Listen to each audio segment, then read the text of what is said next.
आगरा शहर अपने ताजमहल की खूबसूरती को लेकर बहुत ही प्रसिद्ध था। उसकी खूबसूरती को देखने दूर दूर से लोग आया करते थे। ताजमहल के पास वाली बस्ती में मनोज नाम का एक लड़का रहता था जो कि बड़ा ही कामचोर था। उसके माता पिता उससे बड़े परेशान थे। एक रोज अपने माता पिता के ताने सुनकर वो घर से गुस्से में निकल जाता है और एक पेड़ के नीचे बैठ जाता है। बेटा, मुझे इस पेड़ के नीचे ध्यान लगाना है।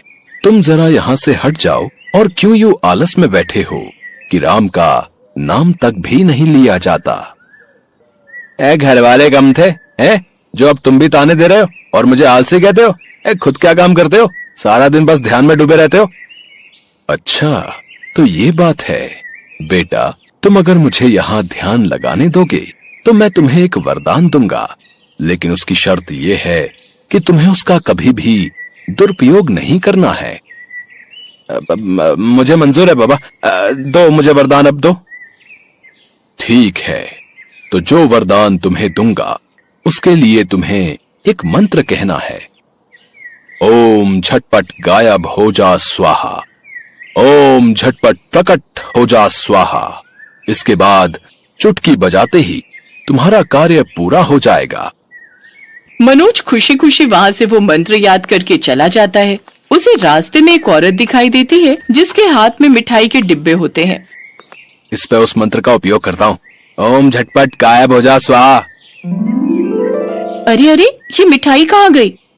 मनोज कुछ आगे जाता है और फिर से वही मंत्र बोलता है। ओम झटपट प्रकट हो जा स्वाहा। तभी वो मिठाई उसके सामने प्रकट हो जाती है। वो उस डब्बे को लेकर घर आता है। अरे वाह, मेरे लाल की नौकरी लग गई क्या जो मिठाई लेकर आया है। हाँ माँ, ऐसा ही कुछ समझो, नौकरी या लॉटरी। अब तो हमारे पास पैसे ही पैसे होंगे। मनोज बहुत खुश था। अगले दिन वो बाजार गया जहाँ एक औरत गहने पहने हुए जा रही थी। मनोज ने मंत्र पढ़ते ही उसके सारे गहने चुरा लिए। हे भगवान, मेरे गहने! फिर मनोज जंगल में जाकर उन गहनों को प्रकट कर लेता है और उन्हें बेचकर ढेर सारे पैसे लेकर घर लौटता है। उसके हाथ में इतने पैसे देख उसके माता पिता हैरान थे। उन्हें अब मनोज पर शक होने लगा। कहीं तो कोई चोरी डकैती करके तो ये पैसे नहीं कमा रहा। मैं जानता था आप खुद साल भर मेहनत करके भी इतने पैसे नहीं कमा पाते, इसीलिए मुझ पर शक हो रहा है आपको। निकल जा तू मेरे घर से। हमें नहीं चाहिए तेरी ये हराम की कमाई। तो मुझे भी नहीं रहना यहाँ पर। गुस्से में मनोज गांव के जमींदार के पास जाता है और उससे अपने लिए नया घर खरीदने की बात कहता है। वो उसे इसके बदले काफी सारे पैसे भी देता है। तुम्हारे पास इतने पैसे? वैसे तुमने सुना आजकल आगरा में चोरी की वारदात काफी होने लगी है। आप कहना क्या चाहते हैं? ये पैसे कमाए हैं मैंने अपनी मेहनत से। अच्छा, चलो मैं तुम्हें घर दिखा देता हूँ। अब मनोज अपने मंत्र से चोरी करता और आराम से अपने बड़े घर में रहता। लेकिन अब वो ये छोटी छोटी चोरियां करके थक चुका था। अब वो कुछ बड़ी चीज पर हाथ साफ करना चाहता था। लेकिन आगरा में सबसे कीमती क्या है, ये उसे समझ नहीं आ रहा था। इसी का जवाब ढूंढने वो जमींदार के पास पहुंचा। अब आगरा की सबसे कीमती और मूल्यवान चीज तो ताजमहल ही है, जो न सिर्फ भारत में बल्कि विदेशों में भी फेमस है। अरे वाह, ये विचार मुझे क्यों नहीं आया है? अच्छा, अब मैं चलता हूँ। मनोज ताजमहल की ओर निकल पड़ा। जमींदार को अब उस पर शक होने लगा और वो उसका पीछा करने लगा। मनोज ने ताजमहल में पहुंचते ही वहां मंत्र पढ़ने शुरू कर दिए और देखते ही देखते वो ताजमहल गायब हो गया। ये नजारा देख जमींदार के साथ बाकी सभी लोग भी हैरान थे। ये कैसे हुआ? इसने वो मंत्र पढ़ा और चुटकी बजाते ही वो ताजमहल गायब। अब ये ताजमहल पूरा का पूरा मेरा है, लेकिन इसे खरीदेगा कौन? और ढेर सारे पैसे आखिर कैसे कमाए जाएं? मनोज वहां से चला जाता है और जमींदार सीधा कलेक्टर ऑफिस पहुंचता है। साहब, मैं सच कह रहा हूँ, ताजमहल की चोरी हो चुकी है और वो मनोज ने की है। इतना ही नहीं, पिछले दिनों जितनी भी चोरियां आगरा में हो रही हैं, वो सब मनोज ही कर रहा है। ये तुम क्या कह रहे हो? यह सच कह रहे हैं सर, ताजमहल अपनी जगह से गायब है। ताजमहल चोरी करने के बाद वो उसे बेचने मेरे पास जरूर आएगा साहब, हमें उस पर नजर रखनी होगी। शाम को मनोज जमींदार के पास आया। जमींदार साहब, मुझे एक हवेली बेचनी है जो दिखने में बिल्कुल ताजमहल जैसी बनी है। बोलो, खरीदोगे? ठीक है, लेकिन वो है कहाँ? जंगल के पास ही है। आप कल सुबह 10 बजे उस जगह पहुंच जाना।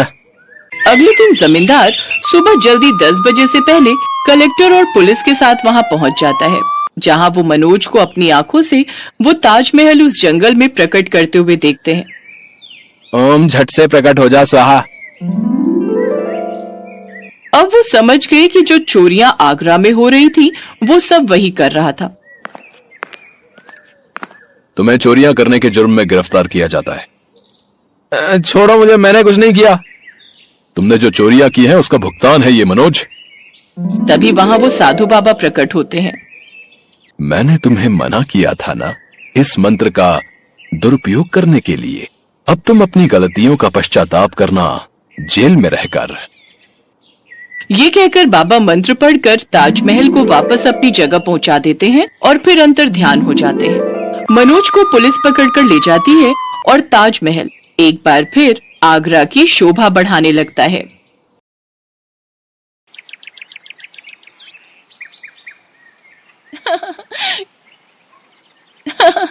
कितना मजा आ रहा है ना?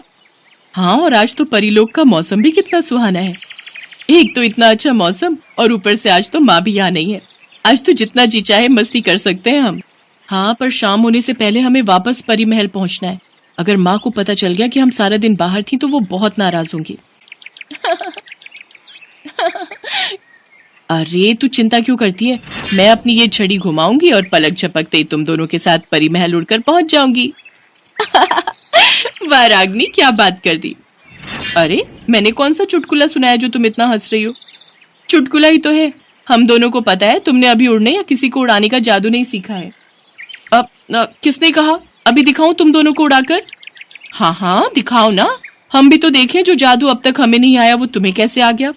इसके बाद रागिनी ने फौरन अपनी छड़ी घुमाई और अपने जादू से अपनी दोनों बहनों कामिनी और मोहिनी को उड़ाने की कोशिश करने लगी, लेकिन वो ऐसा नहीं कर पाई और ये देखकर उसका चेहरा उतर गया, जबकि उसकी दोनों बहनें हंसती हुई बोली, अरे अरे अब बस कर रागिनी, इतनी देर से हम हवा में उड़ रहे हैं, अब हम थक गए हैं, हमें नीचे उतार दो ना। सच में उड़ने में तो बहुत मजा आया। उड़ा लो, जितना मजाक उड़ाना है उड़ा लो मेरा। देखना तुम दोनों, जब मैं माँ से ये वाला जादू खूब अच्छे से सीख लूंगी ना, तब तुम दोनों को हवा में उड़ाकर आसमान में ही लटका दूंगी। ये कहानी इन्हीं तीनों बहनों की है, रागिनी, कामिनी और मोहिनी, जो आपस में बहनें थीं और असल में परीलोक की 3 राजकुमारियां थीं। तीनों बहनें खूब मस्तीखोर थीं। जब भी उनकी माँ यानी परीलोक की रानी किसी काम से बाहर जाती तो तीनों बहनें परी महल से निकलकर खूब मटर गश्ती करती। फिर उसी शाम रागिनी, अरे माँ आप आ गई, कितनी देर कर दी आपने? पता है माँ, हम तीनों ने सारा दिन आपका इंतजार किया कि कब आप आएंगे और हम सब साथ बैठकर खाना खाएंगे। अच्छा ऐसी बात है क्या? इतना कहते ही रानी परी ने अपनी आंखें बंद की और अपने जादू से उस बीते दिन को अच्छी तरह देखा। मैंने सब देख लिया कि तुम तीनों कैसे झूले में बैठकर मेरा इंतजार कर रही थी, वो भी सारा दिन। क्यों, सही कहा ना मैंने? माँ आप ये कैसे कर लेती हो? अरे पागल, माँ को कौन सा जादू नहीं आता? माँ हमें भी सिखाओ ना, हमें भी सारे जादू सीखने हैं। हाँ हमें चीजों को उड़ाना तो आता है पर खुद नहीं उड़ना आता। वो इसलिए क्योंकि तुम तीनों बहुत चंचल हो, जादू सीखने के लिए बहुत एकाग्र होना पड़ता है। चलो अब ये सब छोड़ो और खाना खाकर सो जाओ। कल तड़के सुबह ही मैं तुम्हें सिखाऊंगी कि कैसे उड़कर कहीं भी पहुंचा जा सकता है। ठीक है? ठीक है माँ। जब वो तीनों सो रही थी तभी खिड़की के पास एक आदमी आया और बोला, सो गई महाराज, तीनों सो गई। इस परिलोक की सत्ता अपने हाथ में लेने का वक्त अब आ गया है। ये तीनों अब जाएंगे परिलोक से बाहर और रानी परी जाएगी जेल में और मैं और आप बैठेंगे परिलोक के सिंहासन पर। महाराज अनंत सिंह की जय हो, जय हो। ये है परिलोक का महामंत्री और रानी परी का सलाहकार अनंत सिंह, जो असल में बहुत ही दुष्ट था। अनंत सिंह सारे जादू जानता था और खुद परिलोक का राजा बनना चाहता था। उसने अपने जादू से रानी परी को बेड़ियों में कैद करके उनसे उनकी जादुई छड़ी भी छीन ली। दुष्ट अनंत सिंह, तूने दिखा दी ना अपनी असलियत, मैं तुझे छोड़ूंगी नहीं। तू क्या कर लेगी बुढ़िया, तेरी छड़ी तो मेरे पास है। तो अब तुझसे कोई जादू तो होगा नहीं। और रही बात तेरी बेटियों की, तो उन्हें भी ठिकाने लगा चुका हूँ मैं। रानी परी को लगा कि अनंत सिंह ने उसकी तीनों बेटियों को मार दिया है। वो फूट फूट कर रोने लगी। उधर धरती पर जब तीनों राजकुमारियों की आंख खुली तब अरे, ये हम कहाँ आ गए? और ये हमारे कपड़ों को क्या हुआ? माँ कहाँ है और हमारा परी महल? लगता है ये धरती लोक है। माँ ने मुझे बताया था इस लोक के बारे में, पर हम यहाँ आए कैसे और अब वापस कैसे जाएंगे? चलो किसी को ढूंढते हैं और उससे मदद मांगते हैं। अनंत सिंह के जादू से तीनों राजकुमारियों के कपड़े एकदम सादे हो चुके थे और वो बहुत ही गरीब दिख रही थी। फिर एक झोपड़ी के बाहर रुककर रागिनी ने कहा, कोई है? हाँ मैं हूँ, पर तुम कौन हो बेटी? प्रणाम माँ जी, मेरा नाम रागिनी है और ये दोनों मेरी बहनें हैं, मोहिनी और कामिनी। हम तीनों अब क्या हुआ बताओ? हम तीनों को बहुत भूख लगी है। हमारा इस दुनिया में कोई अपना नहीं है। अरे ऐसा क्यों कहती हो? वो ऊपर वाला है ना, वो सबका रखवाला है। आ जाओ, अंदर आ जाओ। सरला की झोपड़ी ज्यादा बड़ी नहीं थी। वो उस झोपड़ी में अपने 3 बेटों के साथ रहती थी, रमेश, महेश और कमलेश, जो कि लकड़हारे थे और स्वभाव से बहुत ही मेहनती और दयालु थे। ऐसे ही कई महीने बीत गए। फिर एक दिन, अब मेरी उम्र हो गई। पता नहीं मुझे कब भगवान अपने पास बुला लें। तुम लोगों का भी तो कोई नहीं है, तो मैं चाहती हूँ कि तुम तीनों मेरे बेटों से शादी कर लो, अगर तुम्हें कोई ऐतराज ना हो तो। तीनों राजकुमारियों को इससे कोई ऐतराज नहीं था। जैसे ही तीनों भाइयों ने अपनी अपनी पत्नी की मांग में सिंदूर भरा, अचानक एक तेज रोशनी हुई, जिसके साथ ही तीनों राजकुमारियां अपने असली रूप में आ गईं और उन्हें उनकी जादुई शक्तियां भी वापस मिल गईं। ये सब देखकर सरला ने अपनी तीनों जादुई बहुओं के सिर पर हाथ रखते हुए कहा, तुम तीनों तो साक्षात लक्ष्मी का अवतार हो। तुम तीनों को अपनी बहुओं के रूप में पाकर मैं तो धन्य हो गई। भगवान तुम्हें सदा सुखी रखे। माँ जी, सुख तो हमें तब मिलेगा जब हम अपनी माँ को उस दुष्ट अनंत सिंह से आजाद करेंगी। हमें आज्ञा दीजिए, परिलोक जाकर सब कुछ ठीक करके आपके पास वापस आने की। सरला ने सिर हिलाकर तीनों राजकुमारियों को जाने की इजाजत दी। तीनों राजकुमारियों ने मिलकर अनंत सिंह का सामना किया और उसे हराकर परिलोक और रानी परी को आजाद करवाया। और फिर, कहाँ जा रही हो मेरी बच्चियों? अब मुझसे दूर मत जाओ। नहीं माँ, हमें जाना ही होगा, क्योंकि अब हमारी एक और माँ है और परिवार भी। क्योंकि अब हम आपकी नटखट बेटियां नहीं रही, बल्कि एक घर की जिम्मेदार बहुएं बन गई हैं। तो हमें हमारा कर्तव्य तो निभाना ही होगा ना? हाँ माँ, लेकिन ये मत सोचिएगा कि हम परिलोक से नाता तोड़कर जा रही हैं। ये परिलोक हमारा मायका है, जिसका साथ हमसे कभी नहीं छूटेगा।